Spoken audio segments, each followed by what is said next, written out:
Hello, I'm Gareth Thomas and this is my autobiography named Proud. It's my own words and it's a definition of exactly who I am.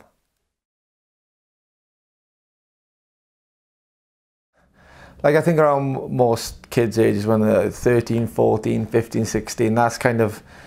some people kind of, mature at younger ages than some. But, for me, I kind of felt the realization because I was playing rugby and loving rugby, and obviously it's even at a young age, rugby is a very macho environment, and I just remember feeling different and not feeling the same way that the other boys were talking so passionately about kind of how they felt about other women and how they felt about certain things. And I just started questioning why I was feeling different. And to me then it was kind of, I think the word I could use then was I was really afraid, because I was afraid that I was feeling so different to everybody else, which made me feel really alienated. And by feeling different, I felt the only thing I could do was convince myself, and by convince myself, lie to myself and lie to everyone else, that I was feeling the same. Because, I only ever wanted, to be the same as everyone else. Because when you're in a team environment, and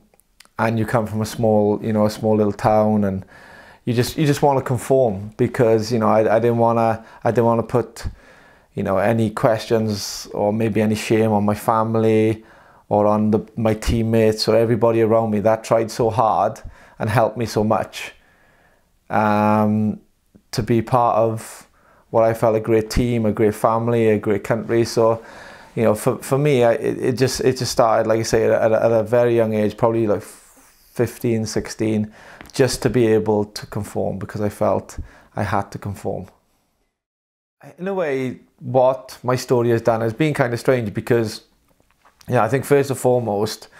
I think it'd be easy for me to say that, I came out and I wanted to fight this fight, but, I came out because, like I say, for reasons I had to, for reasons for people that I'm connected with and I'm close to, and I wanted them to kind of be free of the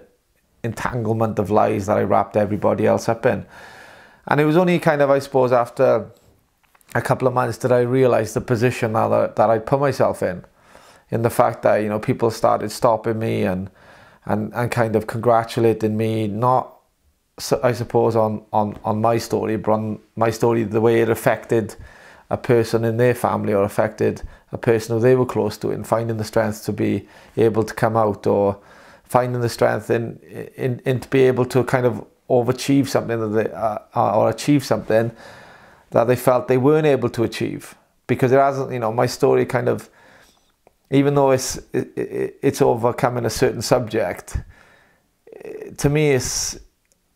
proud, because I'm almost showing that you can overcome anything, because I didn't feel I could overcome it, but I did. And that's what people were taking. It was like, it wasn't all solely about sexuality, it was about overcoming. And so many people took strength from my story to overcome things they felt they couldn't. But when you go through, or when I went through life thinking that, my most important achievements were winning Grand Slams or winning European Cups or league titles, and having these trophies in a cabinet,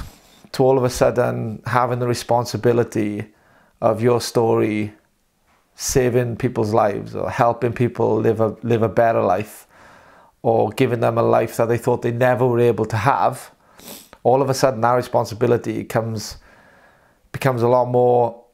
rewarding and a lot more important than some trophies that you put in a cabinet. A human life is, all of a sudden you realize how precious it is.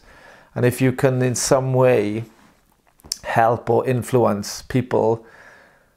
to be able to have a better life, then that's a massive responsibility. And it's not one you can decide to all of a sudden not care about. It's one that you have to embrace and have to realize, what, whether you wanted it or not, you kind of almost have a duty to promote a positive message. And every time you do something that's bad, then you have to be able to talk about it, and talk about it openly, because people are now interested in seeing where you go in your life.